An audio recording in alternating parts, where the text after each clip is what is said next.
আউযুবিল্লাহি মিনাশ শাইতানির রাজিম বিসমিল্লাহির রহমানির রহিম। গত ক্লাসে আমরা কি পড়েছিলাম? পুলিশ প্রবিধান কত পর্যন্ত পড়েছি? গত ক্লাসে 242 বিধি পর্যন্ত পড়ে ফেলছিলাম, তাই না? টেলিগ্রাম ইস্যু করার নির্দেশ। পুরনো পড়া রিভিশনে গেলাম না, কারণ আজকে একটু ক্লাসটা সংক্ষিপ্ত হবে। একটু সমস্যার কারণে ক্লাসটা একটু সংক্ষিপ্ত হবে। আমরা আজকে 243 প্রবিধান পড়বো, সরাসরি 243 প্রবিধান থেকে শুরু হবে। সমস্যা নেই, আর কিছু দূর গেলে 2 দিনে দুইটা, শুরু থেকে দুইটা রিভিশন দিয়ে ফেলবো ইনশাল্লাহ। আসেন আমরা দেখি 243 প্রবিধান এখান থেকে আমরা কি কি পড়বো। 243-এর অনেকগুলো উপধারা, বর্গীয় জ পর্যন্ত উপধারা। আচ্ছা, তাহলে এই যে 243 প্রবিধানটা আমরা পড়ি ফৌজদারি কার্যবিধি 154 ধারার সঙ্গে। 154, 243 মূল ধারা 154, কিন্তু এর সঙ্গে বিধির অনেকগুলো কথা, গুরুত্বপূর্ণ কথা বলা আছে। অর্থাৎ 243 বিধিতে অনেকগুলো গুরুত্বপূর্ণ কথা বলা আছে। এমনিতেই আমরা জানি 154-তে কি বলা আছে? আমলযোগ্য অপরাধের সংবাদ এলে থানার ভারপ্রাপ্ত কর্মকর্তা কি করবেন? যদি মৌখিক সংবাদ হয় লিপিবদ্ধ করবেন, আর যদি লিখিত সংবাদ আসে তাহলে সেই সংবাদের উপর ভিত্তি করে এফআইআর রুজু করবেন। সংবাদদাতা স্বাক্ষর গ্রহণ করবেন, তাকে পড়ে শোনাবেন, সরকার কর্তৃক নির্ধারিত বইয়ে লিপিবদ্ধ করবেন। এটাকেই বলে, এটা আমলযোগ্য অপরাধের সংবাদ। এটাকে কি বলে? প্রাথমিক তথ্য বিবরণী বলে, আমলযোগ্য অপরাধের সংবাদ। আবার কি বলে? এফআইআর বলে, ফার্স্ট ইনফরমেশন রিপোর্ট বলে। একটা বিপি ফর্ম আর একটা বাংলাদেশ ফর্ম আছে, জানি নাকি আমরা? BP form number 27, Bangladesh form number 53, 56 এটাতে লিপিবদ্ধ করা হয়। অর্থাৎ সরকারি যে ফর্মটাতে লিপিবদ্ধ করি সেটাকে বলে এফআইআর এর ফর্ম, বা এই এফআইআর এর ফর্মের বিপি নাম্বার হলো, বিপি ফর্ম নাম্বার হলো 27, বাংলাদেশ ফর্ম নাম্বার 53, 56। তাহলে যদি এরকম প্রশ্ন আসে, আমলযোগ্য অপরাধ কাকে বলে? আমলযোগ্য অপরাধের সংবাদ প্রাপ্তির পর থানা ভারপ্রাপ্ত কর্মকর্তার কি করণীয়, এরকম যদি প্রশ্ন আসে তাহলে আমরা 154 থেকে সুন্দর করে লিখবো আমলযোগ্য অপরাধ কাকে বলে। সংজ্ঞা পড়েছিলাম কত? ফৌজদারি কার্যবিধি 4-এর চ পড়েছিলাম, সেখানে আমলযোগ্য অপরাধের সংজ্ঞা আছে, কাকে বলে লিখলাম। লেখার পরে লিখলাম আমলযোগ্য অপরাধের সংবাদ পাওয়ার পর থানার ভারপ্রাপ্ত কর্মকর্তা কি করবেন, কি ব্যবস্থা গ্রহণ করবেন। এরকমই প্রশ্ন যদি বলে এফআইআর কাকে বলে বা ফার্স্ট ইনফরমেশন রিপোর্ট কাকে বলে, তখন আমরা কিভাবে লিখবো? তখন কিন্তু 154, 243 থেকেই উত্তর হবে যে এফআইআর কাকে বলে। কোনো আমলযোগ্য অপরাধের প্রথম সংবাদ যখন থানায় আসে, থানার ভারপ্রাপ্ত কর্মকর্তা BP form number 27, Bangladesh form number 53, 56 মূলে এই সংবাদটি লিপিবদ্ধ করেন, সংবাদদাতাকে পড়ে শোনান, সংবাদদাতা স্বাক্ষর গ্রহণ করেন, নিজে স্বাক্ষর গ্রহণ করেন। এটাকেই বলা হয় এফআইআর বা ফার্স্ট ইনফরমেশন রিপোর্ট বা প্রাথমিক তথ্য বিবরণী। এটাকে এজাহারও বলা হয়। এজাহার এফআইআর কিন্তু একই জিনিস, আলাদা কিছু নয়। যদিও আমরা থানায় চাকরি করার সুবাদে অনেকেই মনে করি এজাহার জিনিসটা তো আলাদা, বা এজাহার তো বাদী প্রথমে যে অভিযোগটা দেয় সেটাকে বলে, কিন্তু আপনি আইনগত কোনো পার্থক্য খুঁজে পাবেন না। যেটাই এফআইআর সেটাই এজাহার। আচ্ছা, এখন আসেন আমরা প্রবিধানে আলাদা কি অতিরিক্ত কি আলোচনা আছে সেটা আমরা দেখব। প্রবিধান 243-এর কয়ে বলা আছে, ফৌজদারি কার্যবিধির 154 বিধান অনুযায়ী আমলযোগ্য অপরাধের সংবাদ থানার ভারপ্রাপ্ত কর্মকর্তা লিপিবদ্ধ করবেন। কে লিপিবদ্ধ করবেন? থানার ভারপ্রাপ্ত কর্মকর্তা। তাহলে এফআইআর লিপিবদ্ধ করার দায়িত্ব কার? থানার ভারপ্রাপ্ত কর্মকর্তা, ডিউটি অফিসারের, এএসআই এর, মুন্সির। কি লিখবেন? যেহেতু মুন্সি কাগজ নিয়ে দৌড়াদৌড়ি করে, তাহলে মুন্সি না। তাহলে এফআইআর লিপিবদ্ধ করার দায়িত্ব কার উপরে বর্তায়? থানার ভারপ্রাপ্ত কর্মকর্তার উপরে বর্তায়। একবার এসেছিল না, জেনারেল ডায়েরি রক্ষণাবেক্ষণের দায়িত্ব কার? থানার ভারপ্রাপ্ত কর্মকর্তা। তাহলে আমরা মনে করি জিডি ডিউটি অফিসার লেখে, হয়তো ডিউটি অফিসার হবে না। এবার আসেন, বলেছে কি দেখেন, এই তথ্যটা থানার ভারপ্রাপ্ত কর্মকর্তা নিজে হাতে লিপিবদ্ধ করবেন। কি করবেন? নিজ হাতে এফআইআর লিখবেন, তাতে স্বাক্ষর এবং সিল মোহর দিবেন। বাদীর স্বাক্ষর তো থাকবেই, তিনিও স্বাক্ষর করবেন, সিল মোহর দিবেন। তাহলে প্রথমে কি গেল? 243-এর ক, থানার ভারপ্রাপ্ত কর্মকর্তা সরকার নির্ধারিত ফরমে আমলযোগ্য অপরাধে এফআইআর লিপিবদ্ধ করবেন। 243-এর খ, নিজে হাতে লিপিবদ্ধ করবেন, স্বাক্ষর দিবেন, সিল মোহর আঙ্কিত করবেন। 243-এর গ, আমলযোগ্য অপরাধের সংবাদ মুখে আসুক আর কাগজে কলমে যেভাবেই আসুক না কেন, এই আমলযোগ্য অপরাধের সংবাদ জানতে পারার পর সাথে সাথে এফআইআর লিপিবদ্ধ করতে হবে, কোনোভাবে আপনার বিলম্ব করা উচিত নয়। এখন দেখেন, যিনি অপরাধের শিকার হলেন, ভিকটিম আমরা বলতে পারি, ভিকটিম অপরাধের শিকার ব্যক্তি, যে ব্যক্তি অপরাধের শিকার হলেন সবসময় তিনি এফআইআর রুজু করবেন এমন কোনো কথা নাই। আমলযোগ্য অপরাধের সংবাদ সম্পর্কে যিনি জানতে পারবেন সেই ব্যক্তি এফআইআর রুজু করতে পারবেন। তাহলে বুঝতে পারলাম এফআইআর বা এজাহার কে রুজু করতে পারবেন বা কোন ব্যক্তি এফআইআর, এই যে আমলযোগ্য অপরাধের সংবাদের প্রেক্ষিতে মামলা রুজু করার জন্য কোন ব্যক্তি এই সংবাদটা দিবে। সেটা কি মামলার বাদী হতে পারে, বাদী বলতে দুঃখিত আমি, সেটা মামলার ভিকটিম হতে পারে, ঘটনার সঙ্গে সম্পর্ক নাই কিন্তু ঘটনা জানে এরকম ব্যক্তিও হতে পারে। অর্থাৎ জড়িত যে কোনো ব্যক্তি, মানে এই ব্যক্তি শুনেছে, ঘটনাটা শুনে এসে তিনি থানায় সংবাদ দিলেন, এই সংবাদের প্রেক্ষিতে এফআইআর লিপিবদ্ধ হবে। এবার আসেন, যদি আমলযোগ্য সন্দেহ হয় অর্থাৎ দ্বিধাদ্বন্দ্ব থেকে থাকে, আমরা ফৌজদারি কার্যবিধি 157 ধারায় পড়েছিলাম আমলযোগ্য অপরাধ সন্দেহের ক্ষেত্রে কার্যপদ্ধতি। কোন সময় থানার ভারপ্রাপ্ত কর্মকর্তা নিজে ঘটনাস্থলে রওনা হবেন এটা দেখবেন, কখন অধস্তনকে প্রেরণ করবেন, তাই না? আবার দেখেন, যদি মনে হয় গুরুতর প্রকৃতির নয়, নাম উল্লেখ করে দেয়া আছে, সেক্ষেত্রে কিন্তু নিজের রওনা হওয়ারও দরকার নাই, অধস্তনকে প্রেরণেরও দরকার নেই। এগুলো আমরা পড়েছিলাম ফৌজদারি কার্যবিধির 157 ধারায়। তো এই 157 ধারার অধীনে কার্যক্রম গ্রহণ করতে হবে। অর্থাৎ আপনি প্রথমে যদি মনে করেন যে না আমার দ্রুত এটা আমলযোগ্য অপরাধ এবং এই ঘটনা সত্য, দ্রুত ব্যবস্থা গ্রহণ করা প্রয়োজন, ওসি স্যার নিজেও যেতে পারবে, ঘটনাস্থলের উদ্দেশ্যে কাউকে রওনাও করাতে পারবে। কেবলমাত্র কানে শোনা সংবাদের জন্য থানার ভারপ্রাপ্ত কর্মকর্তা কি করতে পারবে না, প্রত্যক্ষদর্শী ব্যক্তির জন্য অপেক্ষা করতে পারবে না। মনে করেন মিজানুর ভাইয়া আসলো, এসে বললো স্যার আমার এলাকায়, আমি ওসি, আমার এলাকায় একটা এই ঘটনা ঘটেছে, আমলযোগ্য অপরাধ সংগঠন খুন হয়েছে। তো আমি বললাম আপনি দেখছেন? উনি বললো না স্যার আমি দেখিনি, আমি শুনছি। তো এই শোনা সংবাদ আমি অপেক্ষা করে থাকবো যে কে দেখছে সে এসে বলবে, এই ধরনের সুযোগ নাই। আমলযোগ্য অপরাধের সংবাদ শুনতে পাওয়া মাত্রই আপনাকে এফআইআর লিপিবদ্ধ করতে হবে। এই কথা বলেছে 243-এর গ বিধিতে। তাহলে বুঝলাম, মৌখিক সংবাদ আসুক, কাগজে কলমে আসুক, যেভাবেই সংবাদ আসুক না কেন এফআইআর হিসেবে সেটাকেই বিবেচনা করতে হবে এবং তদন্ত কার্যক্রম শুরু করে দিতে হবে। প্রত্যক্ষদর্শী সাক্ষীর জন্য অপেক্ষা করা যাবে না। তিনটা কথা, মৌখিক বা লিখিত সংবাদ আসুক না কেন এটার উপরেই এটাই কি হবে, এটাই এফআইআর বলে গণ্য হবে, অথবা এটাকেই এফআইআর বিবেচনা করতে হবে প্রথম সংবাদটাই। আর কি, তদন্ত কার্যক্রম শুরু করতে হবে। আরেকটা কথা বললাম, প্রত্যক্ষদর্শী সাক্ষীর জন্য অপেক্ষা করা যাবে না, 243-এর গ। এবার আসেন 243-এর ঘ, এখানে বলেছে কানে শোনা সংবাদ এবং মিথ্যা গুজবের মধ্যে পার্থক্য নিরূপণ করতে হবে। তাহলে দেখেন গয়ে কি বললো, ঘয়ে কি বললো। গয়ে বললো না যে কানে শোনা সংবাদের উপরেই আপনাকে মামলা রুজু করতে হবে, ঘয়ে আবার বলতেছে কানে শোনা সংবাদ এবং মিথ্যা গুজবের মধ্যে পার্থক্য নিরূপণ করতে হবে। এই কথাটা বলার একটু ভিন্ন উদ্দেশ্য আছে, যদিও কথা দুটো বিপরীতমুখী মনে হয় কিন্তু আসলে বিপরীতমুখী নয়। দেখেন, একটা মার্ডারের সংবাদ পেলেন, থানার ভারপ্রাপ্ত কর্মকর্তা সংবাদ পাওয়ার সাথেই কি মামলা রুজু করে ফেলে? অন্তত ওখানকার চৌকিদারকে ফোন দেয়, দু একজন আশেপাশে লোকের কাছ থেকে খোঁজ খবর নেয়, নিয়ে কিন্তু মামলাটা রুজু করে, মিনিমাম একটা সময় কিন্তু নেয়। এটাকে বলে প্রাইমারি তদন্ত, মানে প্রাইমারি ইনভেস্টিগেশন, কোনো ঘটনা আসলেই ঘটেছে কিনা এই সম্পর্কে থানার ভারপ্রাপ্ত কর্মকর্তা। আমরা এর আগে যে প্রবিধান পড়ে আসলাম, কত প্রবিধানে পড়েছি থানার ভারপ্রাপ্ত কর্মকর্তা তার থানা এলাকা সম্পর্কে সবকিছু তার হাতের মুঠোয় থাকবে, মানে নখদর্পণে থাকবে, কোন এলাকায় কোন লোক বসবাস করে। পড়েছি না? কত, 205 অফিসার ইনচার্জের দায়িত্ব কর্তব্য পড়েছিলাম। 295 কি সাদেক আপু? 205, আচ্ছা টাইপিং মিস্টেক হয়েছে সম্ভবত। তাহলে 205-এ পড়েছিলাম ওসির দায় দায়িত্ব। তাহলে দেখেন, একটা থানার ভারপ্রাপ্ত কর্মকর্তা কিন্তু মুহূর্তে বলতে পারবে কোন জায়গায় কি হয়, তার সোর্সও থাকে, পাশাপাশি আবার কি থাকে, চৌকিদার আছে অনেক জায়গায়, আরো অনেক আছে। হ্যাঁ বুঝতে পারছি, এরকম সংবাদ প্রদানের জন্য অনেক ব্যবস্থা আছে। তাহলে একটা মিনিমাম তদন্ত কিন্তু করে, তারপরে কিন্তু এফআইআরটা লিপিবদ্ধ করে। এটাই বলেছে। তবে কিছু সংবাদ শুনতে পেলো, শোনার সাথে সাথে এটার উপরে একটা তদন্ত করতে গিয়ে দেখা গেল এটা গুজব ছিল।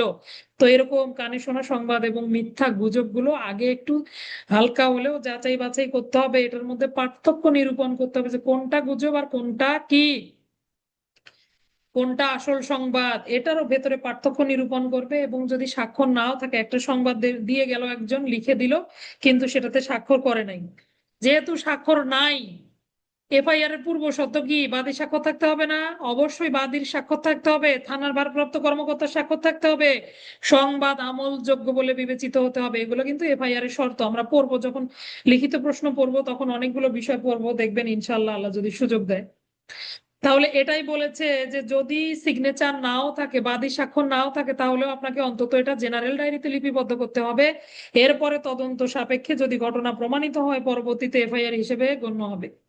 তাহলে যখন বাদী স্বাক্ষর পাওয়া যাবে না বা যে সংবাদগুলো এরকম হবে, সেগুলো আপনাকে জেনারেল ডায়েরিতে অবশ্যই, যে রীতিতে তো লিপিবদ্ধ করতে কোনো সমস্যা নাই, জেনারেল ডায়েরিতে লিপিবদ্ধ করতে হবে। পরবর্তীতে সত্যতা প্রমাণিত হলে সেটি আবার কি করতে হবে? প্রবিধানের ক্লাস দেখে আপনারা ক্লাসে আসেন না নাকি? স্যার 1 ঘন্টা। তাহলে প্রবিধানের ক্লাস দেখে আপনারা ক্লাসে আসেন না, পরে কিন্তু বিপদে পড়ে যাবেন। যদিও প্রবিধান পড়তে ভালো লাগে না, তারপরও কিন্তু প্রবিধান পড়তেই হবে, বুঝতে পারছেন? কারণ প্রবিধান থেকে অনেক প্রশ্ন হয়। আসেন দেখি তাহলে 243-এর গ পড়ছিলাম, কানে শোনা সংবাদ এবং মিথ্যা গুজবের মধ্যে পার্থক্য নিরূপণ করতে হবে, এবং সেটা যদি কারো স্বাক্ষর নাও থাকে এটা জেনারেল ডায়েরিতে আপাতত লিপিবদ্ধ করতে হবে। এবং এই জেনারেল ডায়েরি কি করতে হবে? পরবর্তীতে যদি সংবাদ প্রমাণিত হয়ে যায় তখন এটার উপরে এফআইআর রুজু করতে হবে। এবার আসেন, টেলিফোনে যদি কোনো সংবাদ আসে তাহলে সংবাদদাতাকে থানায় আসতে বলতে হবে। টেলিফোন টেলিগ্রাফ দুটা কথা বলা আছে উঁতে, কত? 243-এর উ। টেলিফোনে যদি কোনো সংবাদ পাওয়া যায় অথবা টেলিগ্রাম আসে, টেলিগ্রাম মানে চিঠি, চিঠির মাধ্যমে আসে, সেখানে যদি সংবাদদাতার স্বাক্ষর না থাকে, যেহেতু সংবাদদাতার স্বাক্ষর ছাড়া কি হবে না? এফআইআর লিপিবদ্ধ হবে না। এই জন্য সংবাদদাতাকে কি করতে হবে? থানায় আসতে বলতে হবে। টেলিফোনে যে সংবাদ দিল আপনি তাকে থানায় আসতে বলতে পারলেন, কিন্তু যিনি চিঠি পাঠালো তারটা আপনি কিভাবে তাকে থানায় আসতে বলবেন? এই জন্য বাদীকে পাওয়া না গেলে যে অফিসার টেলিগ্রামটা গ্রহণ করলো, এই চিঠি গ্রহণকারী বা টেলিগ্রাম গ্রহণকারী অফিসার কি করবে? টেলিগ্রাম গ্রহণকারী অফিসার সংশ্লিষ্ট কি করবে? সংশ্লিষ্ট নিজেই মানে তিনি নিজেই কি করবেন? পরবর্তীতে যদি দেখেন ঘটনা গুরুতর, নিজেই একটা বাদী হয়ে মামলা দায়ের করবেন। অনেক মামলা আমরা দেখি না, পুলিশ অফিসার রাইট নিজেই বাদী হয়ে মামলা, নিজেরই এফআইআর করা উচিত। দেখেন লিখেছে, আমরা দেখি না অনেক সময় পুলিশ অফিসার বাদী হয়, বিভিন্ন মামলায় বাদী হয়, বা যখন বাদী পাওয়া যায় না এরকম সংবাদের ক্ষেত্রেও ঘটনা সত্য, বাদী হয়ে মামলা রুজু হয়, হয় কিনা? তো এই যে মামলাটা রুজু হয়, এই মামলাটা কিন্তু কি হয়? এভাবেই রুজু হয়। তাহলে আইনে বিধান আছে কিনা? আছে 243-এর উতে। তাহলে চিঠি, যদি চিঠির মাধ্যমে আমলযোগ্য অপরাধের সংবাদ আসে কি করণীয়? 243-এর ও। হ্যাঁ, 243-এর ও। আবার একইভাবে যদি টেলিফোনের মাধ্যমে সংবাদ আসে তাহলে কি? 243-এর ও। বুঝতে পারলাম। এবার আসেন 243-এর চ। 243-এর চয়ে বলেছে যে মেডিকেল অফিসারের মেডিকেল রিপোর্টের জন্য অপেক্ষা করা যাবে না। অনেক সময় রক্তাক্ত, মাথা ফাটা, অন্য বিভিন্ন ধরনের জখম প্রাপ্ত হয়ে কিন্তু লোক আগে থানায় আসে, তাই না? সান্ত্বনার জন্য থানায় আসে যে আমি আগে দেখিয়ে যাই আমার কত বড় ক্ষতি সাধন হয়েছে। আমরা ডিউটি অফিসার করার সময় এরকম অনেক ঘটনা দেখতে পাই, ডাক্তারের কাছে না গিয়ে তারা আগে পুলিশের কাছে আসে। তো এই যে মেডিকেল অফিসারের কাছে কি করা যাবে না? মেডিকেল অফিসারের রিপোর্টের জন্য বা ডাক্তারি সার্টিফিকেটের জন্য আপনি কারো আমলযোগ্য অপরাধের মামলা রুজু করা থেকে বিরত থাকতে পারবেন না। আপনি অসুস্থ লোককে চিকিৎসার জন্য পাঠিয়ে দেন, সমস্যা নাই, কিন্তু তার পরিবারের অন্য সদস্যের নিকট থেকে এফআইআর রুজু করতে হবে, বা এই ইয়াটা নিতে হবে, আমলযোগ্য অপরাধটা আপনাকে এফআইআর হিসেবে নিতে হবে। এটাই বলেছে। দেখেন, অভিযোগকারী সত্যতা যাচাই না করে পুলিশ অফিসার এফআইআর গ্রহণ করা থেকে বিরত থাকতে পারবে না। পাশাপাশি আপনি সত্য মিথ্যা পরে যাচাই করবেন, আগে আপনাকে এফআইআর রুজু করতে হবে। আর তারপরে বলেছে অপরাধের শিকার খবর পাওয়ার পর সাথে সাথে কি করতে হবে? ডাক্তারি পরীক্ষার ফলাফলের জন্য অপেক্ষা করা যাবে না। ছ দেখবো, আসেন। ছয় বলা আছে কনস্টেবল যখন থানার ভারপ্রাপ্ত কর্মকর্তার দায়িত্বে থাকবে তখন আমলযোগ্য অপরাধের লিখিত রিপোর্ট গ্রহণ করতে পারবে এবং অভিযোগকারী স্বাক্ষর গ্রহণ করবেন।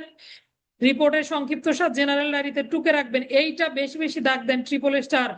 কনস্টেবল যখন থানার ভারপ্রাপ্ত কর্মকর্তার দায়িত্ব পালন করবেন, তাহলে দেখেন থানায় কেউ নাই, কে আছে? একজন কনস্টেবল আছে। তিনি কি হিসেবে দায়িত্ব পালন করছেন? থানার ভারপ্রাপ্ত কর্মকর্তার দায়িত্ব পালন করছেন। গত ক্লাসে আমরা প্রবিধান পড়েছিলাম 239 বিধি। এখানে টিকাতে বলা আছে কি যে কনস্টেবল মালখানার চাবি দেওয়া হলে তিনিও থানার ভারপ্রাপ্ত কর্মকর্তা বলে গণ্য হবেন, কিন্তু তিনি যে কোনো লিখিত রিপোর্ট গ্রহণ করতে পারবেন, বাদীর স্বাক্ষর এগুলোও তিনি গ্রহণ করতে পারবেন। রিপোর্টে কি লেখা আছে এটা সংক্ষিপ্ত সার জেনারেল ডায়েরিতে লিপিবদ্ধ করবেন, থানার ভারপ্রাপ্ত কর্মকর্তাকে জানাবেন। প্রয়োজনে গুরুত্বপূর্ণ মামলার ক্ষেত্রে সার্কেল সহকারী পুলিশ সুপারকেও অবগত করবেন, আসামি গ্রেপ্তারের চেষ্টা করবেন, কিন্তু এফআইআর এ স্বাক্ষর করতে পারবেন না। অর্থাৎ তিনি এফআইআর রুজু করতে পারবেন না। বুঝতে পারলাম ঘটনা? শুধুমাত্র মামলা রুজু করা ব্যতীত বাদ বাকি সকল কার্যক্রম গ্রহণ করতে পারবেন। এখন ধরেন একজন মামলা করতে আসলো, লিখিত নিল, নেওয়ার পরের কার্যক্রম কি? তাকে থানার ভারপ্রাপ্ত কর্মকর্তার নিকটে নিয়ে যাবে, বলবে ওসি স্যারের নিকটে পাঠিয়ে দিবে যে তাহলে আপনি ওসি স্যারের কাছে যান, ওসি স্যার অমুক জায়গায়, তখন তিনি তাকে সেখানে পাঠাবেন। আর যদি বেশি গুরুতর হয় সাথে সাথে সার্কেল অফিসারকে জানাবে। ডাকাতি এবং খুনের ঘটনা ঘটলে অপরাধীদের গ্রেপ্তারের জন্য সকল ব্যবস্থা গ্রহণ করতে পারবেন। তাহলে থানার ভারপ্রাপ্ত কর্মকর্তা হিসেবে কনস্টেবলের দায় দায়িত্ব আলোচনা করুন। 243-এ 6 বিধি দিতে পারবেন, 239-এ 239 বিধিটাও দিতে পারবেন। বুঝতে পারছি? আচ্ছা, একটু একটা মিনিট।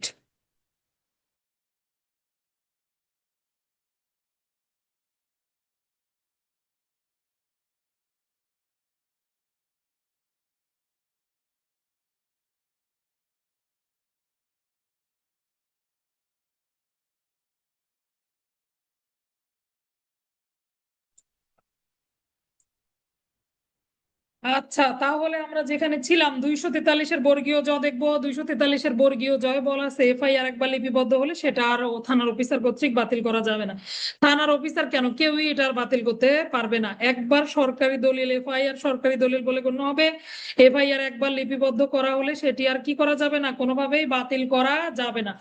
তাহলে আসেন আমরা 243 বিধিটা খুবই গুরুত্বপূর্ণ এবং সবগুলা উপবিধি পড়তে হবে। কি কি পড়লাম একটু খেয়াল করি। 243-এর কয় বলেছে থানার ভারপ্রাপ্ত কর্মকর্তা সরকার নির্ধারিত ফরমে এফআইআর লিপিবদ্ধ করবেন, নিজে হাতে লিপিবদ্ধ করবেন এবং সেটাতে স্বাক্ষর দিবেন, সিলমোহর দিবেন। 243-এর খ 243-এর গয় বলেছে আমলযোগ্য অপরাধের সংবাদ মৌখিক আসুক আর লিখিত ভাবে আসুক না কেন এফআইআর লিপিবদ্ধ করতে হবে, তদন্ত শুরু করতে হবে, প্রত্যক্ষদর্শী ব্যক্তির জন্য অপেক্ষা করা যাবে না। 3টা কথা দাগ দিয়ে ফেলবেন।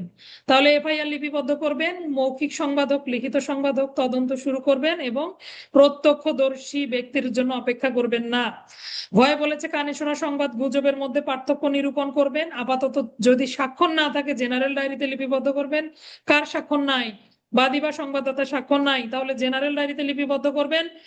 আর যদি ঘটনা পরে প্রমাণ পাওয়া যায় এটা এফআইআর হিসেবে গণ্য হবে। 243-এর ঘ ওতে বলেছে টেলিফোন বা টেলিগ্রাফে যদি সংবাদ আসে টেলিগ্রামের মাধ্যমে তাহলে সেই সংবাদদাতাকে থানায় আসতে বলতে হবে, যেহেতু বাদীর স্বাক্ষর অপরিহার্য। কোনোভাবে যদি তিনি না আসেন, যিনি টেলিগ্রাম গ্রহণ করলেন সেই অফিসার নিজে বাদী হয়ে মামলা রুজু করবেন আমলযোগ্য ঘটনার ক্ষেত্রে। অন্যান্য ঘটনার ক্ষেত্রে জিডিতে লিপিবদ্ধ হবে, তদন্ত সাপেক্ষে আইনগত ব্যবস্থা গ্রহণ হবে, পরবর্তীতে এফআইআর হিসেবে রুজু হবে। ছয় বলেছে মেডিকেল রিপোর্টের জন্য অপেক্ষা করা যাবে না। 6 বলেছে কনস্টেবল যখন দায়িত্বে থাকবে তখন তিনি সকল লিখিত রিপোর্ট গ্রহণ করতে পারবেন, থানার ভারপ্রাপ্ত কর্মকর্তাকে বিষয়টা জানাবেন, ডাকাতি এবং খুনের ঘটনার ক্ষেত্রে অপরাধীদের গ্রেপ্তারের সকল ব্যবস্থা নিতে পারবেন। আর কি করতে পারবেন? সার্কেল সহকারী পুলিশ সুপারকে অবগত করতে পারবেন। বুঝতে পারলাম?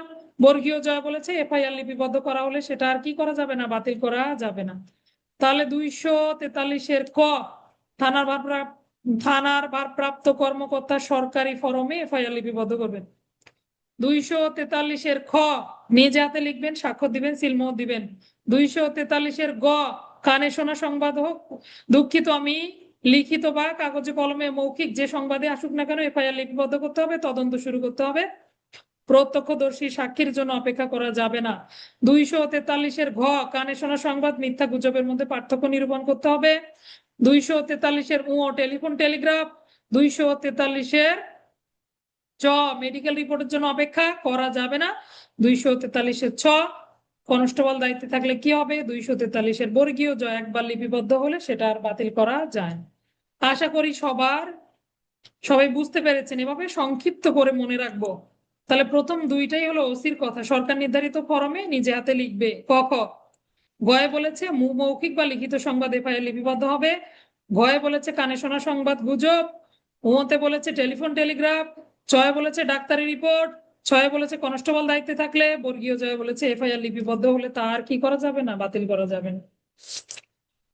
এরপরে আমরা চলে যাব 244 বিধি। কিছু মামলার ক্ষেত্রে আপনি জানতে পারলেন ঘটনা ঘটেছে, তারপরও আপনি এফআইআর লিপিবদ্ধ করতে পারবেন না। এই মামলাগুলো কোনগুলো আমরা দেখব 244 বিধি।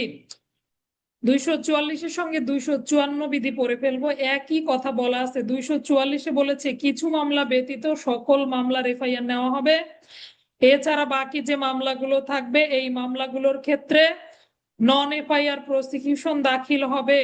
254-তে আপনারা দেখবেন এখানে বলা আছে এরকম যে রিপোর্টটা দেয়া হয় সেটা হলো নন এফআইআর প্রসিকিউশন, তাই না?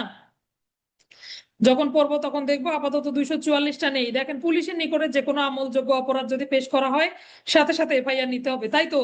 কিন্তু কিছু ঘটনা, যেমন পুলিশ আইনের অধীনে যদি কোনো ঘটনা, 34 ধারা, পৌর আইন, রেলওয়ে আইন, টেলিগ্রাফ আইনের অধীনে যদি কোনো অপরাধ সংঘটিত হয় সেগুলোর ক্ষেত্রে আবার সরাসরি মামলা রুজু করার সুযোগ নেই। তখন কি করতে হবে? জিডিতে নোট দিতে হবে। অর্থাৎ কিছু কিছু মামলা বা কিছু কিছু ঘটনা আপনি জানতে পারলেন পৌর এলাকায় আইন শৃঙ্খলা পরিস্থিতি অবনতি ঘটেছে, কোনো ব্যক্তি মনে করেন 34 ধারার যে শর্তগুলো এগুলো লঙ্ঘন করেছে, তাহলে আপনি জানতে পারলেন অপরাধ হয়েছে, কিন্তু কি আপনি কি এটা এফআইআর নিতে পারবেন? পারবেন না, কারণ অপরাধগুলো আমলের অযোগ্য। আমলের অযোগ্য অপরাধের ক্ষেত্রে কি করা যায় না? মামলাটা গ্রহণ করা যায় না। তখন কি করতে হয়? জিডিতে নোট দিয়ে নন এফআইআর প্রসিকিউশন দাখিল করতে হয়। এটাই বলেছে 244-এ যে কিছু ক্ষেত্রে আপনি সমস্ত মামলা কিছু বাদ দিয়ে বাদ বাকি সকল মামলার এফআইআর নিতে পারবেন। তাহলে সংজ্ঞাতেই এটা পরিষ্কার হয়ে যায়, তাই না? আমলের অযোগ্য ঘটনা ঘটলে আপনার এফআইআর নেওয়ার সুযোগ নাই, আমলযোগ্য ঘটনা ঘটলে আপনি অবশ্যই এফআইআর রুজু করবেন। হর গটা একটু দেখবো। এখানে অবশ্য বলেছে দায়িত্ব পালনকারী যদি সরকারি কর্মচারী হিসেবে পুলিশ অফিসার অপদস্থ হয় সেক্ষেত্রে তিনি ইন্সপেক্টরের অনুমতি নিয়ে মামলা দায়ের করতে পারবেন। আর পুলিশ অফিসারের বিরুদ্ধে যদি কোনো মামলা হয় তাহলে থানার ভারপ্রাপ্ত কর্মকর্তা, পুলিশ অফিসারের বিরুদ্ধে যদি মামলা দায়ের করা হয় তাহলে থানার ভারপ্রাপ্ত কর্মকর্তা অবশ্যই এটা মামলাটা নিবেন এবং খতিয়ে দেখবেন যে আসলেও এই ঘটনাটা ঘটেছে কিনা। কিন্তু একটা কপি কি করতে হবে? ম্যাজিস্ট্রেটের নিকটে প্রেরণ করতে হবে। দেখেন কি লিখেছে, কোনো পুলিশ অফিসার যদি আমলযোগ্য অপরাধ সংগঠন করে এই মর্মে থানায় অভিযোগ দেওয়া হয় তাহলে থানার ভারপ্রাপ্ত কর্মকর্তার উচিত সেটা তদন্ত করতে যাওয়া, পাওয়া না, এটা কিন্তু যাওয়া হবে। যাওয়া এবং এফআইআর এর একটা কপি পুলিশ সুপার বা মহকুমা ম্যাজিস্ট্রেট বলতে জেলা ম্যাজিস্ট্রেটকে বুঝিয়েছে, জেলা ম্যাজিস্ট্রেটের নিকটে প্রেরণ করতে হবে। এই তিনটা পড়লেই হবে। তাহলে 244 কিছু কিছু মামলা কি হয় না, আমলের অযোগ্য হওয়ার কারণে এগুলো এফআইআর নেওয়া হবে না। এগুলো কি হবে? যেমন পুলিশ 1861 সালের পুলিশ আইনে 34 ধারা পৌর বা রেলওয়ে বা টেলিগ্রাফের বিরুদ্ধে কোনো মামলা হলে প্রযোজ্য হবে না এই বিধান। ক্ষয়ে বলেছে যদি পুলিশ অফিসার নিজেই মামলা করে, ক্ষয়ের পাশে লিখে রাখেন মামলা করে, আর গয়ের পাশে লিখে রাখেন মামলা হলে, তাহলে পুলিশ অফিসার মামলা করলে ইন্সপেক্টরের অনুমতি নিবে। আর তার বিরুদ্ধে মামলা হলে ওসি অবশ্যই এই মামলাটা নিবে, তদন্ত করবে, ম্যাজিস্ট্রেটকে পুলিশ সুপারকে জানাবে। শেষ। 244। 245 যাব। দেখেন, ফৌজদারি কার্যবিধি 190 ধারা পড়েছিলেন, মনে আছে? 190 কি পড়েছিলাম? ম্যাজিস্ট্রেট যদি কোনো আমলযোগ্য, ম্যাজিস্ট্রেট কি করতে পারে? নিজেও সকল অপরাধ আমলে নিয়ে সেগুলোর কি করতে পারে? তদন্তের নির্দেশ দিতে পারে। আমরা এরকম দেখেছি যে অপরাধ আমলে গ্রহণ করার পর ম্যাজিস্ট্রেট কর্তৃক অপরাধ আমলে গ্রহণ, কত? 190 ধারা। এখানে বলা আছে কোন কোন অপরাধে কি ধরনের ম্যাজিস্ট্রেট কি করতে পারে? অপরাধ আমলে নিতে পারেন। এই যে অপরাধগুলো আমলে নিয়েও ম্যাজিস্ট্রেট কি করেন? তদন্তের নির্দেশ দিতে পারেন। আচ্ছা, ফৌজদারি কার্যবিধির আরো একটা ধারা আমরা পড়েছিলাম এরকম, লেখেন দেখি ধারাটা কত। কত ধারা মোতাবেক কোন ম্যাজিস্ট্রেট কোন মামলা সংক্রান্তে থানার ভারপ্রাপ্ত কর্মকর্তাকে তদন্তের নির্দেশ দিলে তিনি এই বিষয়ে তদন্ত করবেন? 156(3) আমার ব্যাটসম্যান জরিনা লিখছে, দেখেন 156(3).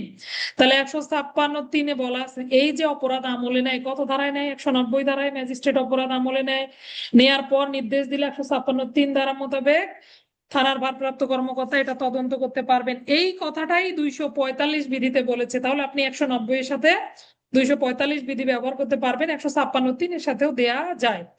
কি বলেছে দেখি একটু। দেখেন, পুলিশ যে সংবাদটা আগে থেকে জানতো না সেই সংবাদ যদি ম্যাজিস্ট্রেট তাকে জানায় এবং তদন্তের জন্য নির্দেশ দেয় তাহলে ম্যাজিস্ট্রেট যে সংবাদটা দিল বা ম্যাজিস্ট্রেটের যে লিখিত খবর এটাই এফআইআর বলে গণ্য করে মামলা রুজু করে ফেলতে হবে। বুঝতে পারলাম? ম্যাজিস্ট্রেট অপরাধ আমলে নিয়ে বাদীকে আপনার কাছে পাঠালো, এটাই আপনাকে এফআইআর হিসেবে গ্রহণ করতে হবে। 245-এর ক। আর 245-এর ক্ষয় বলেছে সময় নির্ধারণ করে দিতে পারবে, তারিখ নির্ধারণ করে দিতে পারবে যে এই সময়ের মধ্যে এই তারিখের মধ্যে মামলাটা কি করতে হবে, এই সময়ের মধ্যে এই মামলা তদন্ত সম্পন্ন করতে হবে। ম্যাজিস্ট্রেট চাইলে আপনাকে এই তদন্তের সময়টা বা তারিখটা নির্ধারিত করে দিতে পারবে যে এত দিনের মধ্যে আপনাকে পুলিশ রিপোর্ট পাঠাতে হবে। এই হলো 245। তাহলে 244-এ পড়লাম 244-এর ক খ গ, 245-এ পড়লাম ক আর খ। আচ্ছা, 246 দেখবো আমরা। 246টা গুরুত্বপূর্ণ। 246-এর মধ্যে কি বলা আছে দেখেন, এফআইআর এর কপি গুলো কোথায় কোথায় প্রেরণ করবেন। আমরা এফআইআর এর কপি আগে 5-6 জায়গায় পাঠাতাম না। আপনি প্রবিধানে দেখবেন 4 জায়গার কথা বলা আছে। কয় জায়গার কথা বলা আছে? 4টা জায়গায় এফআইআর এর কপি প্রেরণ করা যাবে। কোথায় কোথায় আমরা এফআইআর এর কপি প্রেরণ করব আসেন একটু দেখি। সর্বপ্রথম এফআইআর কোথায় লিপিবদ্ধ হলো? থানায় লিপিবদ্ধ হলো, তাই না? লিপিবদ্ধ হওয়ার পর একটা কপি ম্যাজিস্ট্রেটে পাঠাতে হবে, ম্যাজিস্ট্রেটের নিকট। তাহলে ম্যাজিস্ট্রেটের নিকটে কোন কপি পাঠাবেন? ফটোকপি, মূল কপি। এফআইআর এর মূল কপি কোথায় প্রেরণ করতে হবে? এমসিকিউ, ম্যাজিস্ট্রেটের নিকট। তাহলে এফআইআর এর মূল কপিটা যাবে ম্যাজিস্ট্রেটের নিকটে। এবার আসেন, আর কি কি থাকলো? এফআইআর এর কার্বন কপি থাকলো। এই যে কার্বন কপি, প্রথম যে কার্বন কপি সেটা আপনাকে পুলিশ সুপারের নিকটে পাঠাতে হবে। দেখেন শুধু সুপার লেখা আছে, কিন্তু এটা কিন্তু পুলিশ সুপার স্যারকে বোঝানো হয়েছে। তাহলে মূল কপি ম্যাজিস্ট্রেটের কাছে যাবে, প্রথম কার্বন কপি পুলিশ সুপার স্যারের কাছে যাবে, দ্বিতীয় কার্বন কপি থানায় সংরক্ষণ হবে। আর এখন কার্বন কপিও নাই, কিছু নাই, একটা ফটোকপি করে নিয়ে আসেন। এখন সমস্যা কি? এই যে অনুলিপিটা পাঠাতে হবে সার্কেল অফিসে বা সার্কেল সহকারী পুলিশ সুপারিনটেন্ডেন্টের নিকটে। তাহলে এরপর যদি এমসিকিউ আসে এফআইআর কয় জায়গায় প্রেরণ করতে হবে, আমরা 4 জায়গায় লিখবো। আইওর কাছে একটা থাকবে, এগুলো লেখার কোনো প্রয়োজন নাই। 4টি জায়গায় এফআইআর এর কপি প্রেরণ করতে হয়। কোন কোন জায়গায়? আদালতে, পুলিশ অফিসে, সার্কেল অফিসে, থানায় থাকবে। এই 4 জায়গায় এফআইআর থাকে। এফআইআর কপি 4 কপি হবে। কোথায় কোথায়? মূল কপি ম্যাজিস্ট্রেটের নিকটে, প্রথম কার্বন কপি পুলিশ সুপার অফিসে, দ্বিতীয় কার্বন কপি থানায়। আর কার্বন কপি নয় এমন একটা অনুলিপি কি করতে হবে? এমন একটা অনুলিপি সার্কেল সহকারী পুলিশ সুপারের নিকটে প্রেরণ করতে হবে। এই ছিল 246। গুরুত্বপূর্ণ কিনা বলেন? 246-এর ক। এবার আসেন, সীমান্তবর্তী অপরাধ সম্পর্কে জানাতে হবে। সীমান্তবর্তী যে অপরাধ, আচ্ছা ঠিক আছে, লিভ নেন, ক্লাস তো বেশিক্ষণ নাই, ক্লাস শেষ করে দেবো দ্রুত। তাহলে আসেন দেখি 246-এর বলা আছে সীমান্তবর্তী অপরাধ যদি সংগঠিত হয়, 3 মাইলের মধ্যে কোনো অপরাধ সংগঠিত হয়, তাহলে থানার ভারপ্রাপ্ত কর্মকর্তার সাথে সাথে ওই থানার ওসিকে বিষয়টি অবগত করবেন। পার্শ্ববর্তী থানার সাথে ওসি যে যোগাযোগ সম্পর্কে এইটুকু বলা আর কি। পাশাপাশি সার্কেল স্যারকেও জানাবেন।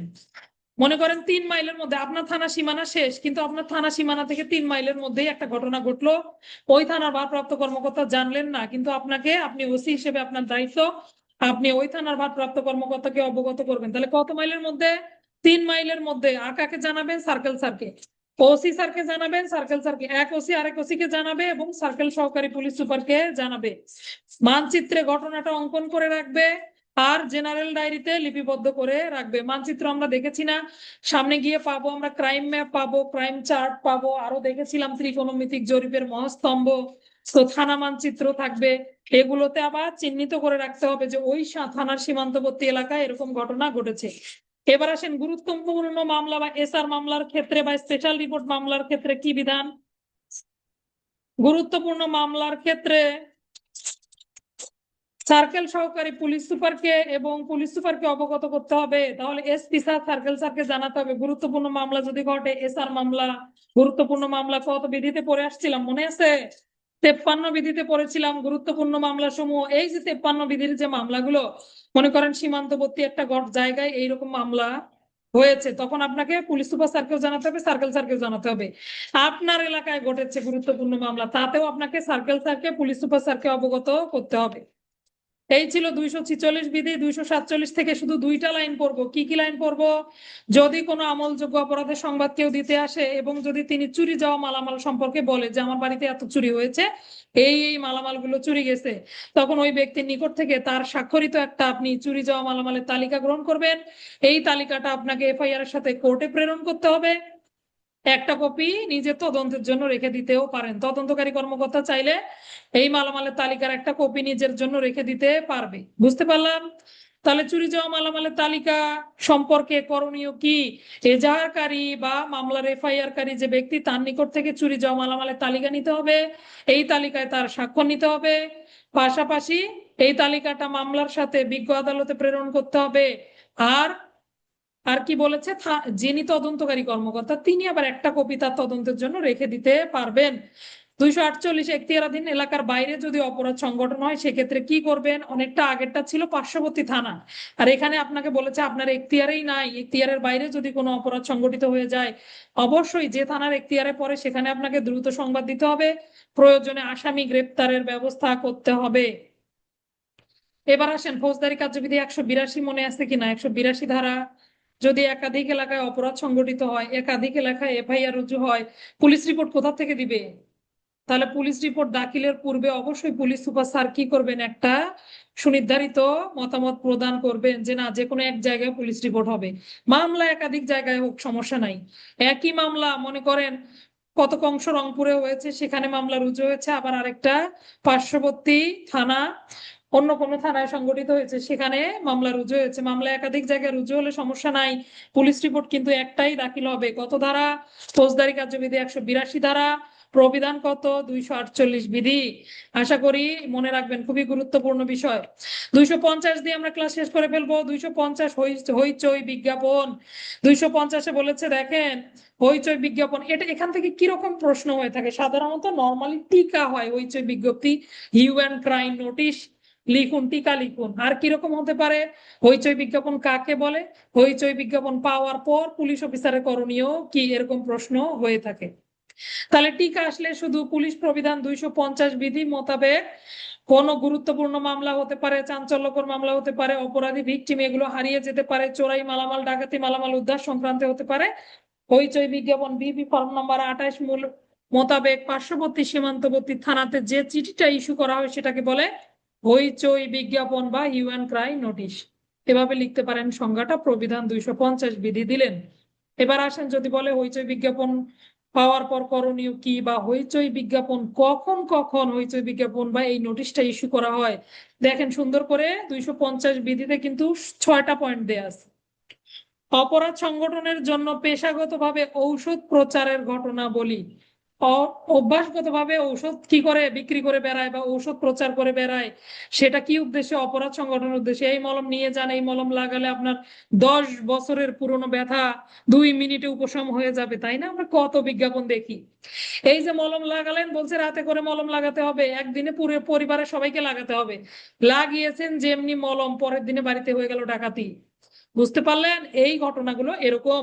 অপরাধ সংগঠনে যদি পেশাগতভাবে কেউ ঔষধ প্রচার করে, ডাকাতি এবং সংঘবদ্ধ দল বা ভ্রাম্যমাণ দল, আজ এখানে কাল ওখানে, এরকম যদি কেউ জড়িত থাকে, এরকম সন্দেহ হয় অপরাধ একটা সংগঠিত হয়েছে, মনে হচ্ছে যে একটা মোবাইল অপরাধীরা ঘুরে বেড়ায়, ভ্রাম্যমাণ অপরাধী তারাই এই অপরাধ করেছে, সেক্ষেত্রেও হয়েছে বিজ্ঞাপন ইস্যু করা হয়। আইনসঙ্গত ভাবে হেফাজত থেকে পলায়নকৃত ব্যক্তি, তাকে উদ্ধারের জন্য হইচই বিজ্ঞাপন ইস্যু করা হয়। পেশাগত অপরাধীদেরকে গ্রেপ্তার করার জন্য হইচই বিজ্ঞাপন দেয়া হয়। তারপরে দেখেন, ভ্রাম্যমাণ দল পুলিশের তদারকি উপেক্ষা করে গেল, হইচই বিজ্ঞাপন আপনি কোথায় পাঠাবেন? পার্শ্ববর্তী থানায়। তার মানে আপনার থানায় আপনি পাচ্ছেন না লোকগুলাকে, কারণ কি? আপনার তদারকি, আপনি যে টহল ডিউটি আছে অন্যান্য ভাবে তদারকি করেছেন, সবাইকে উপেক্ষা করে তারা পালিয়েছে, তখন তাদেরকে ধরার জন্য এই হইচই বিজ্ঞাপন প্রেরণ করা হয়। গুরুত্বপূর্ণ মামলা, অপরাধ সংগঠনের পর অপরাধী পালিয়ে গেছে, অথবা আপনি আইডেন্টিফাই করতে পারে বাদী এরকম কিছু মূল্যবান সামগ্রী চুরি হয়ে গেছে, এইরকম ক্ষেত্রে কি করা হয়? হইচই বিজ্ঞাপন ইস্যু করা হয়। কত প্রবিধান? 250 প্রবিধান। বিপি ফর্ম নাম্বারটা পড়তে হবে একটু, 28, গুরুত্বপূর্ণ বিধি।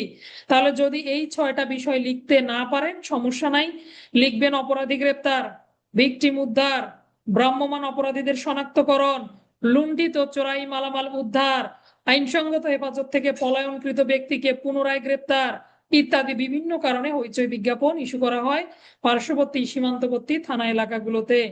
কে ইস্যু করেন? থানার ভারপ্রাপ্ত কর্মকর্তা ইস্যু করেন। কত নম্বর BP form? BP form number 28। বুঝতে পারলাম? এই নোটিশগুলোর কি কি নাম আছে? হইচই বিজ্ঞাপন, হিউ অ্যান্ড ক্রাই নোটিশ, চিৎকারের নোটিশ, শোরগোল নোটিশ, 4 রকমের নাম রয়েছে। এবার আসেন দেখবো কিভাবে পাঠাতে হয়। অবশ্যই ডাকযোগে প্রেরণ করা যাবে, যদি বেশি জরুরি হয় আপনি কোনো বাহক মারফত এটা পাঠিয়ে দিতে পারবেন। সকল থানা পার্শ্ববর্তী রেলওয়ে থানা ফাঁড়ি এগুলোতে টেলিগ্রাম আকারেও পাঠাতে পারবেন এবং বেশি দূরত্ব হলে পুলিশ সুপার একটা তালিকা দিবে, সেই তালিকা অনুযায়ী বিভিন্ন জায়গায় প্রেরণ করা যাবে। আচ্ছা, টেলিগ্রাম পাঠাতে পারবে, গটা বাদ দেন, গ লাগবে না। এবার আসেন থানার ভারপ্রাপ্ত কর্মকর্তা, তিনি এটার কি করবেন, তিনি যেহেতু এফআইআর লিপিবদ্ধ করেন, তিনি হইচই বিজ্ঞাপন প্রণয়ন করবেন। যত দ্রুত সম্ভব একটা কপি এফআইআর সহ পুলিশ সুপারের নিকটে পাঠাতে হবে। তাহলে একটা কপি এসপি স্যারকেও দিতে হবে, যেহেতু গুরুত্বপূর্ণ বিষয়। তাহলে অন্য কোনো অফিসারের নিকটে, পুলিশ সুপারের নিকটে পাঠাতে হবে, অথবা পুলিশ সুপার স্যারের অনুপস্থিতিতে যিনি দায়িত্বে থাকে তার কাছে আর কি পাঠানোর কথা বলছে। অন্য কোন অফিসারের নিকট, অন্য কোন অফিসারের নিকট, আমি দুঃখিত, অন্য কোন অফিসারের নিকটে এই হইচই বিজ্ঞাপনটা পাঠাতে হবে সেটা অফিসার ইনচার্জ নিজেই ঠিক করে নিবেন। আচ্ছা, এগুলো লাগবে না, একটু আমরা নিচের দিকে যাব, দেখেন টি কাটার পরে পড়েন একটু হইচই বিজ্ঞাপনের নোটিশটা পাওয়ার পর করণীয় কি। তাহলে আপনি এবার হইচই বিজ্ঞাপন পাঠাচ্ছেন না, আপনি পেয়েছেন, এখন আপনার করণীয় কি। সর্বপ্রথম থানার ভারপ্রাপ্ত কর্মকর্তা এটা জেনারেল ডায়েরিতে লাল কালিতে, কি কালিতে, লাল কালিতে লিপিবদ্ধ করবেন এবং পত্র গ্রহণ রেজিস্টারেও লাল কালিতে লিপিবদ্ধ হবে। এখন দেখেন এটা নিয়ে অনেক দ্বিধাদ্বন্দ্ব আছে, কেউ বলে পার্ট 2 হবে, কেউ বলে পার্ট 4 হবে। এটা বিভিন্ন থানায় বিভিন্ন খণ্ডগুলোতে বিভিন্ন কিছু লিপিবদ্ধ করা, এক থানায় পার্ট 2 হয়েছে বিজ্ঞাপন করে, আরেক থানায় পার্ট 4 করতে পারে, এটা তো এইভাবে বলার কোনো সুযোগ নাই। শুধু আমরা জানবো রিসিভ রেজিস্টার কোথায়, পত্র গ্রহণ রেজিস্টারে এটা লাল কালিতে লিপিবদ্ধ করতে হবে, জেনারেল ডায়েরিতে লাল কালিতে লিপিবদ্ধ করতে হবে। করলেন, দাপ্তরিক কাজ করলেন। এখন কি করবেন, এই হইচই বিজ্ঞাপনটা আপনাকে রোল কলে অফিসার ফোর্সদেরকে অবগত করতে হবে এবং চৌকিদার যে আছে তাদেরকে চৌকিদারি প্যারেডের মাধ্যমে অবগত করতে হবে। এরপর আসেন হইচই বিজ্ঞাপন সংক্রান্ত কোনো তথ্য পেলে সম্পূরক কেস ডায়েরি বলি আমরা, এসসিডি বলি, এই এসসিডির মারফত হইচই বিজ্ঞাপনের রিপোর্টটা আবার আপনাকে যে থানা থেকে এসেছে সেই থানায় প্রেরণ করতে হবে। এবার আসেন, ধরেন লুণ্ঠিত মালামাল পাওয়া গেল, ভিকটিম উদ্ধার হলো, আসামি উদ্ধার হলো, তাহলে কি হবে, অবশ্যই যারা যারা এই কাজে সহায়তা করেছে তাদেরকে কি করতে হবে, ভিকটিম আসামি উদ্ধারের জন্য পুরস্কৃত করতে হবে। এখন প্লিজ আমাকে কিছু বলবেন না, দিয়ে ফেলেন তালা, যেটা অর্ডার সেটা অর্ডার। আচ্ছা, তাহলে কি করতে হবে, যারা যারা হইচই বিজ্ঞাপন সংক্রান্ত কাজ, মানে হইচই বিজ্ঞাপন পাওয়ার পর যারা যারা আপনাদেরকে অপরাধীদেরকে ধৃত করতে বা এই লুণ্ঠিত মালামাল উদ্ধারের জন্য সাহায্য করলো, তাদেরকে কি করতে হবে, পুরস্কারের ব্যবস্থা করতে হবে, এই কথাগুলো বলেছে, হ্যাঁ, পুরস্কৃত করতে হবে। তাহলে দেখি 250-এ আমরা কি কি পড়লাম, হইচই বিজ্ঞাপনটা কাকে বলে, কোন কোন অপরাধের ক্ষেত্রে হইচই বিজ্ঞাপন ইস্যু করা হয়, পাওয়ার পর কে এটা ইস্যু করেন, থানার ভারপ্রাপ্ত কর্মকর্তা, কোন অপরাধগুলোর ক্ষেত্রে ইস্যু করতে হয়, থানার ভারপ্রাপ্ত কর্মকর্তা হইচই বিজ্ঞাপন পাওয়ার পর কি করবেন, হইচই বিজ্ঞাপন পাওয়ার পর এটা কি করবেন, রিসিভ রেজিস্টারে লাল কালিতে এবং জেনারেল ডায়েরিতে লাল কালিতে লিপিবদ্ধ করবেন।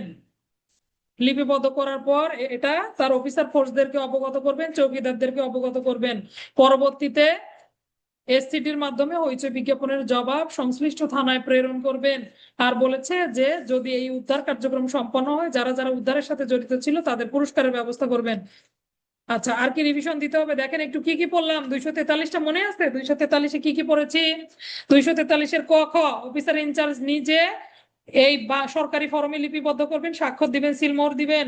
243-এর গ, 243-এর গয়ে পড়লাম যে কোনো সংবাদ মৌখিক হোক আর লিখিত হোক আমলযোগ্য অপরাধের যে কোনো সংবাদ এফআইআর লিপিবদ্ধ করতে হবে। 243-এর ঘয়ে পড়লাম কানে শোনা সংবাদ মিথ্যা গুজবের মধ্যে পার্থক্য নিরূপণ করতে হবে। তে টেলিফোন টেলিগ্রাফ, 6 মেডিকেল রিপোর্টের জন্য অপেক্ষা করা যাবে না। 6 কনস্টেবল দায়িত্বে থাকলে কি হবে, বর্গীয় জ এফআইআর লিপিবদ্ধ করার পর সেটা আর কি করা যায় না, নষ্ট করা বা ছিঁড়ে ফেলা যায় না, বাতিল করা যায় না। 244 মামলা যদি এফআইআর ভুক্ত করার মতো না হয় তাহলে নন এফআইআর প্রসিকিউশন দাখিল করতে হবে বা এই মামলাগুলোর ক্ষেত্রে এফআইআর নেওয়া থেকে বিরত থাকতে হবে। পুলিশ আইনের অপরাধ, রেলওয়ে আইনের অপরাধ, অন্যান্য যে আমলের অযোগ্য অপরাধ এগুলোর ক্ষেত্রে এফআইআর নেওয়া থেকে বিরত থাকতে হবে। পুলিশ অফিসার নিজে যদি মামলা দায়ের করে 244-এর খ, পুলিশ অফিসারের বিরুদ্ধে যদি মামলা দায়ের করা হয় 244-এর গ, থানার ভারপ্রাপ্ত কর্মকর্তা এটা তদন্ত করবেন এবং কি করবেন, তদন্ত করার পর অবশ্যই পুলিশ সুপারকে জানাবেন এবং ম্যাজিস্ট্রেটকে অবগত করবেন। 245-এ পড়লাম ম্যাজিস্ট্রেট অপরাধ আমলে নিয়েও থানার ভারপ্রাপ্ত কর্মকর্তাকে তদন্তের নির্দেশ দিতে পারেন। 190, 156, 3 সিআরপিসি 245, এগুলো আপনারা পরীক্ষার খাতায় লিখবেন না, শুধু জেনে রাখেন, একসাথে পড়ার জন্য এই বিধিগুলা এই ধারাগুলো এখানে বলা, তাই বলে 190 এর সাথে 145 লিখে দেওয়া যাবে না, জেনে রাখলেন জিনিসটা। আচ্ছা, 190 এর সাথে 145, 100 আমরা 56 3-এর সাথে 145 দিতে পারবো, 190 এর সাথে সরাসরি দেওয়ার সুযোগ নাই। আচ্ছা, 146 এফআইআর এর কপি কোনটা কোথায় যাবে? মূল কপি আদালতে, প্রথম কার্বন কপি পুলিশ সুপার অফিসে, দ্বিতীয় কার্বন কপি থানায় সংরক্ষণ, আর অনুলিপি কার কাছে দিবে? অনুলিপি সার্কেল সহকারী পুলিশ সুপারের নিকটে প্রেরণ করবে। 3 মাইল পার্শ্ববর্তী এলাকা, 3 মাইলের মধ্যে অপরাধ সংঘটিত হলে সংশ্লিষ্ট এলাকার থানার ভারপ্রাপ্ত কর্মকর্তা এবং সার্কেল সহকারী পুলিশ সুপারকে জানাতে হবে। গুরুত্বপূর্ণ মামলার ক্ষেত্রে পুলিশ সুপার স্যারকে জানাতে হবে, সার্কেল সহকারী পুলিশ সুপার স্যারকেও জানাতে হবে। চুরি যাওয়া মালামালের 246 চুরি যাওয়া মালামালের তালিকা বাদীর নিকট থেকে সংগ্রহ করতে হবে। তালিকার একটা কপি কি করবেন? তদন্তকারী কর্মকর্তা মামলা তদন্তের জন্য রাখতে পারবেন। আর একটা কপি মামলার ডকেটের সাথে কোর্টে পাঠাতে হবে বা বিজ্ঞ আদালতে প্রেরণ করতে হবে। চুরি যাওয়া মালামালের তালিকায় অবশ্যই বাদীর স্বাক্ষর নিতে হবে। কত? 247 বিধি 248 এখতিয়ারাধীন এলাকার বাইরে যদি অপরাধ সংঘটিত হয় সেক্ষেত্রে ওই থানায় সংবাদ পাঠাতে হবে এবং গুরুতর অপরাধের ক্ষেত্রে আসামি গ্রেপ্তারের ব্যবস্থা করতে হবে। ফৌজদারি কার্যবিধির 182 ধারার অধীনে পুলিশ রিপোর্ট দাখিল হবে। 250 প্রবিধান 250 হইচই বিজ্ঞাপন বা হিউ অ্যান্ড ক্রাই নোটিশ, পেশাগত মাদক পাচারকারীদেরকে গ্রেপ্তার, তারপরে আসামি আইনসঙ্গত হেফাজত থেকে পলায়নকৃত অপরাধীদেরকে গ্রেপ্তার, লুণ্ঠিত মালামাল উদ্ধার, সংঘবদ্ধ ডাকাতি চক্র বা ভ্রাম্যমাণ অপরাধী দলদেরকে গ্রেপ্তার ইত্যাদি কাজের জন্য কি করা হয়? বিপি ফর্ম নাম্বার 28 মূলে কোন থানার ভারপ্রাপ্ত কর্মকর্তা পার্শ্ববর্তী সীমান্তবর্তী থানা এলাকার ভারপ্রাপ্ত কর্মকর্তাগণ বরাবর বিপি ফর্ম নাম্বার 28-এ যে চিঠি প্রেরণ করে সেটাকে বলে হইচই বিজ্ঞাপন বা শোরগোলের নোটিশ, চিৎকারের নোটিশ। পাওয়ার পর করণীয় কি? থানার ভারপ্রাপ্ত কর্মকর্তা জেনারেলদের লিপিবদ্ধ করবেন। এই দুইটা কেন বেশি করে বলতেছি, যতগুলো প্রবিধান পড়লেন সবচেয়ে গুরুত্বপূর্ণ 250 আর 243, মাঝখানের গুলো তাই বলে বাদ দেওয়া যাবে না, মাঝখানের গুলো গুরুত্বপূর্ণ। যেমন 2 নম্বরের ছোট প্রশ্ন দিলে 246টা দিতে পারে। থানার ভারপ্রাপ্ত কর্মকর্তা এগুলো রেজিস্টারে তুললেন, তোলার পরে অধস্তনদেরকে এই বিষয়ে অবগত করবেন, উদ্ধার করার পরে আইনানুগ ব্যবস্থা গ্রহণ করবেন, এসসিডির মাধ্যমে রিপোর্ট পাঠাবেন, আর যারা এই উদ্ধার কাজে সাহায্য করলো তাদের পুরস্কৃত করবেন। ধন্যবাদ সবাইকে। আসসালামু আলাইকুম। ক্লাস রেকর্ডিং এখানেই বন্ধ হচ্ছে। কারো কিছু জিজ্ঞাসা করার আছে?